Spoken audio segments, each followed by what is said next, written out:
Hi, my name is Rue, and today we are going to go through my moisture routine as someone who doesn't use oil on their hair. So I've had my semi-freeform locks for officially 2 years now. Whoop whoop.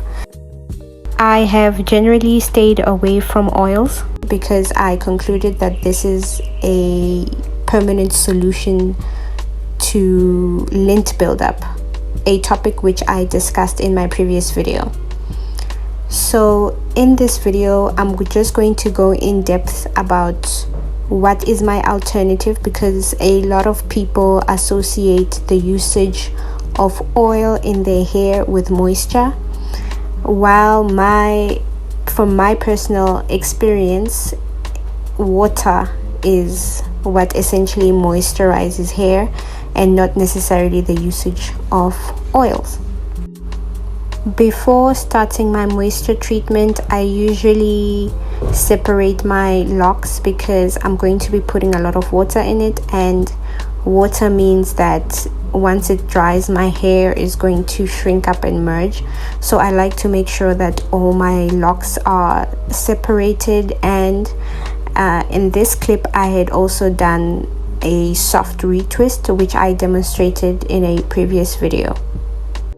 This moisturizing routine is fairly new to me because I recently realized that I have been flaking due to a dry scalp.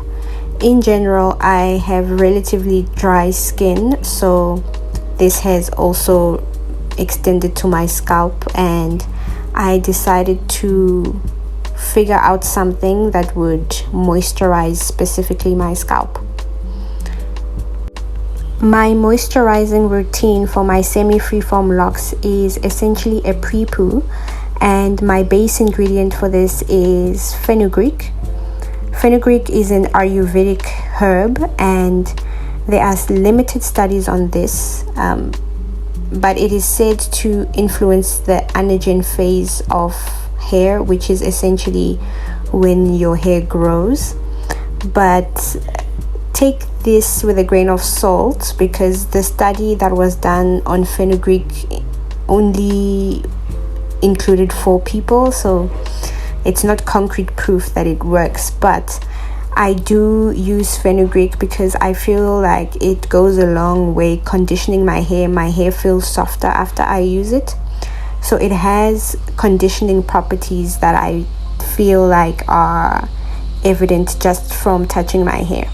So the way I use it is I soak it overnight, and then I realized that I couldn't just use it straight away after it's soaked, because it has a slimy quality which can end up as residue on locks.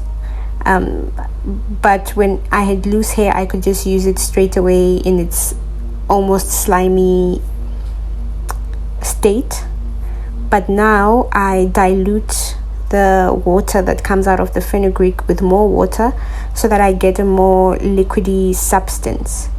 And with this substance, I mix it with other herbs. So in the video, I'm just filtering out the water, or I'm filtering out the slime with some water so that it's a much more diluted version of fenugreek. I still get the benefits of the fenugreek, but without the risk of any residue getting stuck in my locks. So then I pour the fenugreek water into the spray bottle. My fenugreek water is going to be combined with other herbs as well, which include rosemary. And rosemary has quite a good reputation. There's a study of it as well, where they used it on people with androgenetic alopecia, and in the study, rosemary was compared to people who used 2% minoxidil, and both of the people who were using rosemary and minoxidil saw an increase in hair count after 6 months. But again, take that with a grain of salt, because the studies weren't done on like large groups of people, and also I don't suffer from androgenetic alopecia, so maybe this has not that much of an effect on my hair. but I still use it because, again, I feel a difference in how my hair feels, and I also enjoy the scent of rosemary. My pre-poo water also includes thyme. Thyme also has a number of claims about it, including that it's antimicrobial, which can help with, reducing itchiness, etc. And now here I'm showing my oil. So I know I've been preaching don't use oil, but I have incorporated this oil, a certain type of oil, for good reason. So the oil that I'm using is jojoba oil. So you may be asking yourself, but I thought your whole thing was that you're not using oils. So ever since I realized that I have a dry scalp, I decided to incorporate an oil, but it took me, again, about 2 years for me to settle on an oil that I was comfortable with, and that turned out to be jojoba oil. I chose jojoba oil because, first and foremost, it is not greasy, a property which is the most important to me, because the greasiness in oil is what attracts lint to your hair. So jojoba oil is not as greasy as other oils on the market, and it is also the oil that is best absorbed by the body, because it mimics, or it's chemically, it's the closest to what your body naturally produces as an oil, which is sebum, and that's why I settled on oil. And another thing, because I'm going to wash out the excess oil that I'm putting on my scalp right now, I am comfortable using it, because then I still won't have the oil attracting lint problem that I'm trying at all cost to avoid. So for me, jojoba oil, when I use it as a pre-poo like this, I do use quite a lot of drops, but in general, even 1 to 2 drops are enough to cover your scalp. Here I'm applying a lot of the oil because my plan is for it to penetrate into my scalp as much as possible, even before I go and wash my hair.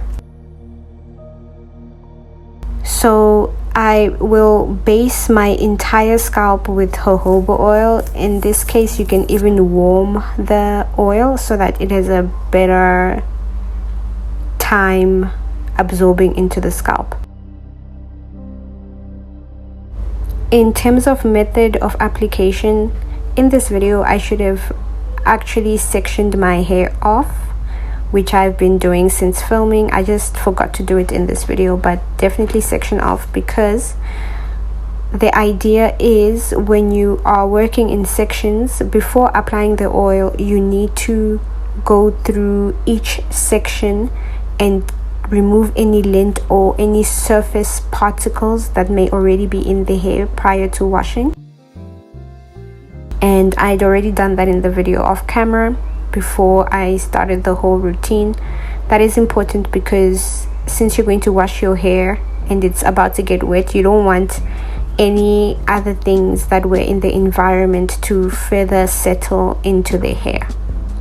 So my routine is to usually go section by section and brushing out any surface debris that I see. On this day I had locksmithed my hair, so it was extremely residue, or there was nothing on the surface of my hair when I was at this stage of my routine. So as I have pointed out, the ingredients that I use, I'm not going to sit here and say, they are scientifically proven to help with hair growth, etc., and all those things. However, I still do them because there is a physical benefit that I see to doing this pre-poo treatment on my semi-freeform locks. Namely, I noticed that it helps to soften my scalp. It helps to loosen any dirt or any dead matter that may have collected on my scalp, which makes the whole shampooing process much easier for me. So after oiling the scalp, I also like to use a scalp massager, or you can use your fingers. The scalp massager, I use it for rubbing the oil in and just making sure it gets to where I want it to go. And it also helps with blood circulation to the scalp. Because your hair growth happens underneath the scalp, it can only benefit it if you help to maximize the flow of blood to the surface of the scalp. And that's why scalp massages are often recommended for people who are looking to maximize their hair growth. And it also just helps to lift up any dirt that may be on my scalp. And I just go ahead and do that for a few minutes and enjoy the process. It's kind of like a luxurious experience if you close your eyes, etc.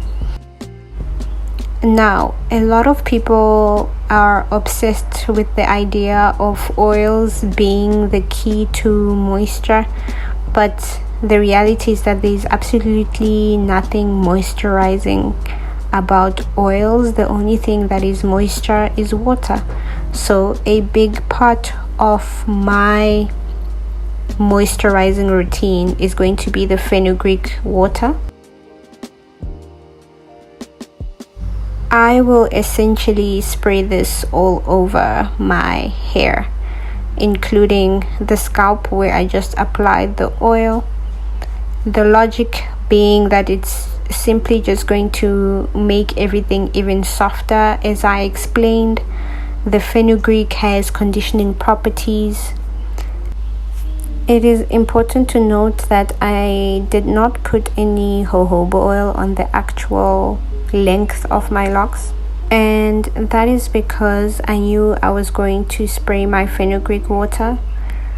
What people usually confuse for oils being moisturizing is the fact that when they are on your hair, they create a sort of film or occlusive layer. I'm not sure if that's the right word, which makes it that your hair takes a bit longer to dry. So oils lock in moisture, which is a quality that I don't feel like I need, because my hair retains moisture for about a week and then I just need to simply wash it again. For me, applying a lot of oils, I feel like would simply weigh down my locks and not leave them as light as possible, which is what my main goal is for my locks, or what my vision is for my locks, which is that they're fluffy and extremely light. The grease in oil actually has an impact in terms of how your locks will lay, and many people probably like that look, when your hair is wet and it's extra long, because it's just heavier. That's also the effect that long-term use of oils can have. Your locks are going to be just that much heavier because they are constantly being layered with oils.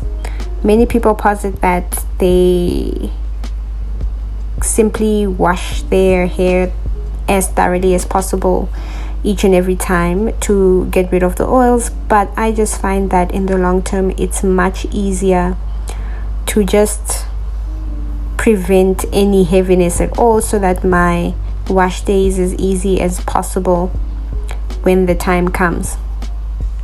While I'm spraying my fenugreek and herb water, it's also again an opportunity to give yourself a scalp massage.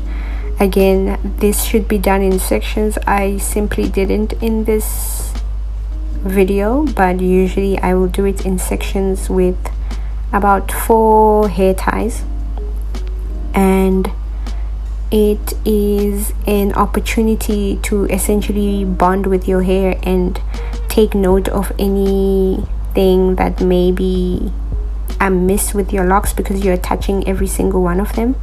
Here I realized I still had a little bit of particles that I did not want to risk getting caught in my locks, so I ended up using a towel to once again filter the water.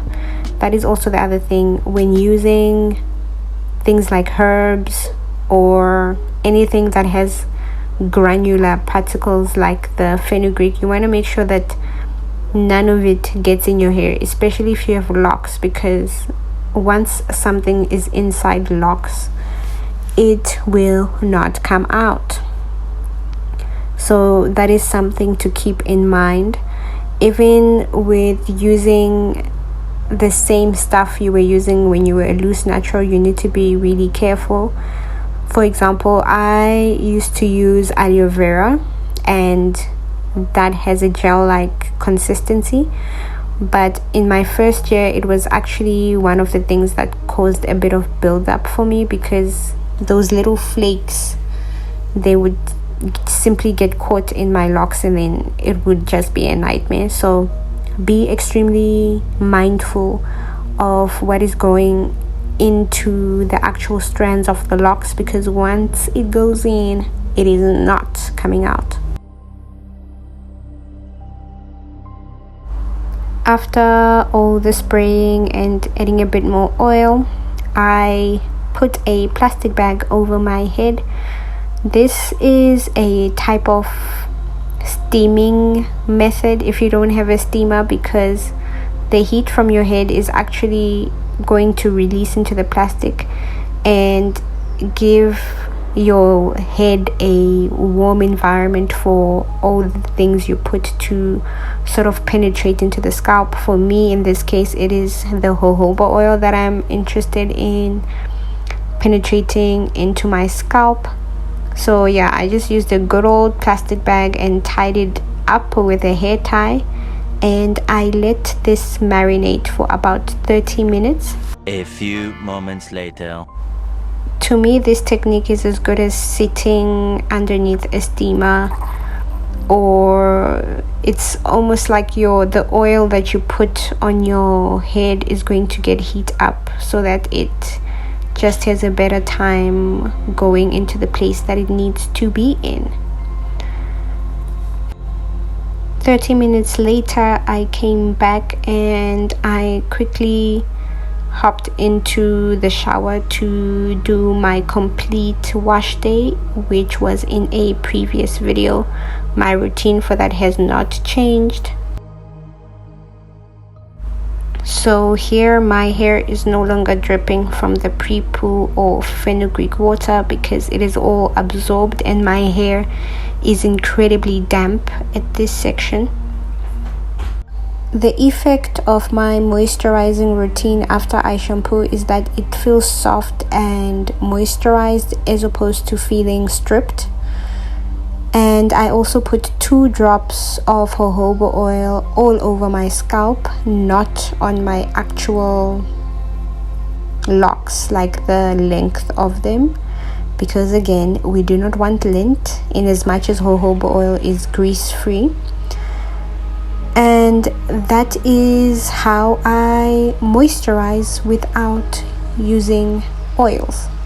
Well, to some extent.